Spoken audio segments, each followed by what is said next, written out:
So I'm not sure, but I will say this. I did order a new dang on crank though, right?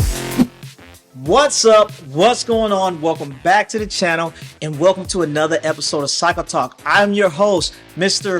Robb Armstrong. And who am I? I'm the guy that looks pro but rides slow. That's me. But man, I'm so excited, man. I am back in Georgia. Listen, last week I had a great week out in Texas, spending time with my dad. We did a whole Father's Day week thing. And listen, in 7 days, we rode 211 miles to include the Century Ride. Listen, if you have not seen the Century Ride video, check it out. It's super dope. And I finally got a century under my belt. Dad finally got a century under his belt. Man, I'm super excited about it. I feel kind of accomplished, like I'm actually doing something. But besides all that, I know why you're really here. You want to know what we talking about this week, right? So this is what we talking about. We are talking about Strava Data Fields. We are talking about the optimal crank length, and we are talking about the battle of the bars. Roval, aka Specialized, versus Black Ink. Ooh, that's going to be a good one. That has my personal interest. So jumping right into it, Strava Data Fields, right? When you are on Strava, it gives you a lot of data and information, and kind of like the nerd, the IT in me is very interested in that data. And I don't know when they made this change, but it was something that I noticed the other day, right? And I'm going to go through it and actually show you what I'm talking about, right? So I'm going to jump on Strava right now, right? So I'm on Strava and I'm on my guy's page, right? Patrick Lano, right? When you are on someone's profile, right? I'm going to show you about these extra data fields, right? When you scroll down, you can go to segments. And in segments, it will show the segments that this individual has starred. And they have them starred for whatever reason, right? You can see those. Right next to that, you got the CRs, which tells you all their KOMs. But then the next one, right? The top 10s. That's pretty dope. So let's say you're interested to see where you rack and stack on a certain segment. This top 10 section shows you that. So let's say you want to get OKOM.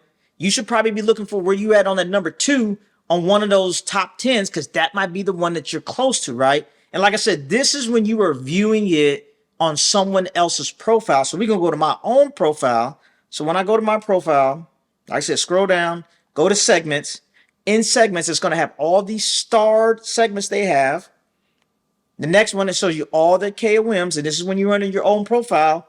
Then it has all the local legends, which I have none. And then the top 10s.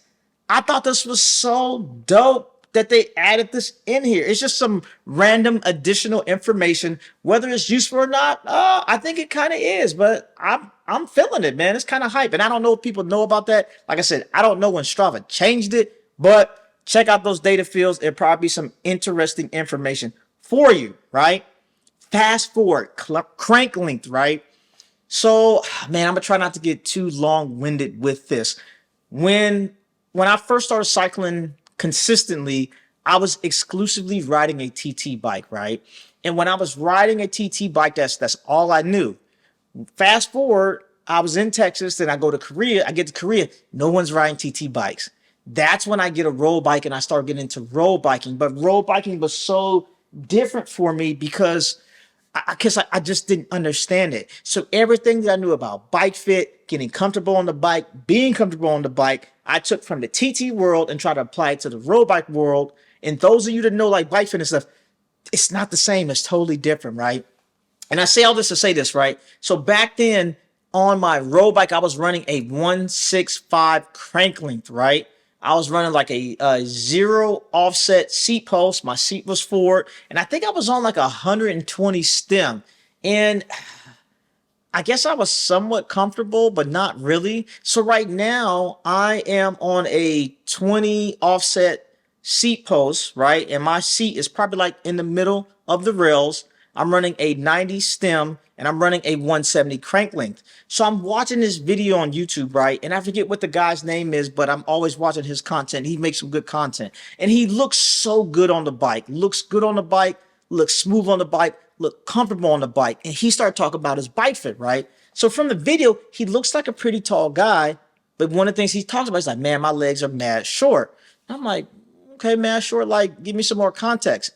when you are measuring your saddle height, right? And people that are into bike fitting and data, this is going to make sense to you. And those that are not, just think about this. It might be something that can help you out when you're getting your own bike fit, right? When you're measuring your seat saddle height, they measure the top of the saddle to the middle of the crank, right? He said his was 165 centimeters. And I was like, hold on, not 165, 65, I'm sorry.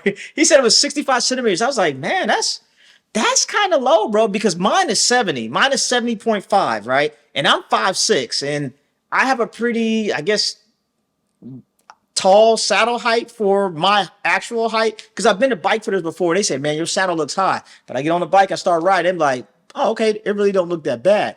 But with that, with his short saddle height, he was running a 165 crank. And he said he just feels like it's a better circular motion for him. He feels more comfortable on the bike, and it's just working for him. So I was thinking to myself, I'm like, I'm pretty comfortable on the bike, but what if I take the information that I have now, apply it to the bike, and go back to a 165 crank?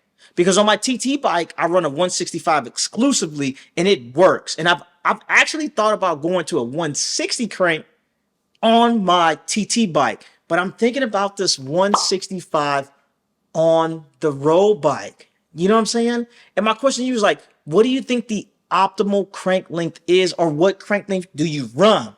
Now, on both of my road bikes, I'm running the Cork power meter. And one of the things I really like about the Cork, it's super modular, right? So for me to switch out the crank length, it's nothing for me to take the actual spindle in crank and just swap it, right? So on Power Meter City, something like that. I'll put the website up there. They sell, you can just buy the crank, right? And I think it's like $211. They have a 165, and it's like I said, it's $200. It's nothing for me to buy to swap it out just for the sake of experiment or for the sake of comfort, right? But check this out. They also have a 167.5, and that's in the middle of that 165 and the 170. I've never known anybody to run a 167 crank length. I've heard 170s and 165s like all days, but that 167, I'm like, is that the sweet spot, for the perfect bike fit? So I'm not sure, but I will say this. I did order a new dang on crank though, right? And I ordered the 165. So hopefully it'll be here, I don't know, in a couple days, and I'm going to swap it out. I'm going to throw it on my Trek, and I'm going to go to this 165 and see what it's about on my dang on road bike, man. So I don't know. What do you think is the optimal crank length? Let me know, right? Next topic, battle of the bars, right? So Roval released their one-piece bar and stem. And if you haven't seen it, I'll throw a picture up, right? Throw it up there, right? And my question is, if you had your choice between the Roval one-piece joint or the black ink joint, which one would you get? And I know people have seen the black ink joint, but I don't know if folks have seen the new one. The new black ink bars, they are the hottest looking, the sexiest one-piece bars on the market. Oh my goodness, I really, really, really want them, man. But they are $675. But they look so clean. And I'm going to say I will probably eventually get some of these black ink bars and put them on something, maybe a new build or whatever. But I'm glad that Specialized finally came out with a one-piece bar and stem. But to me, it's kind of lacking just a little bit, just a little bit. And it's like, maybe if a new tarmac comes out, if they come out with the SL8, maybe it'll come with the bar, and I think it'll sweeten the deal, because the Roval joints are $600, right? Like I said, you could go out and get the factor joints for $675, but if you get a new factor Ostrovam or the gravel bike, they come on the bike. Right now, if you go out and buy you a Tarmac SL7, you're not getting the one-piece bar and stem. They need to just go ahead and include that in there and just make it work, man. So if I had a Tarmac SL7, I think I'd still run the black ink bar, man. To me, it just looks that much better, man. Oh my goodness, man. It's such a good looking bar. But if you could pick any bar between the Roval joint or the black ink, which one would you pick? Let me know, man. And that's about all we got, man. Listen, if you are liking the content, please consider subscribing to the channel. I have over 1,200 subscribers, man. That is just crazy to me. I appreciate the like. I appreciate the comments. I appreciate the love. Thank you for everything. Until next time, man, I'm out.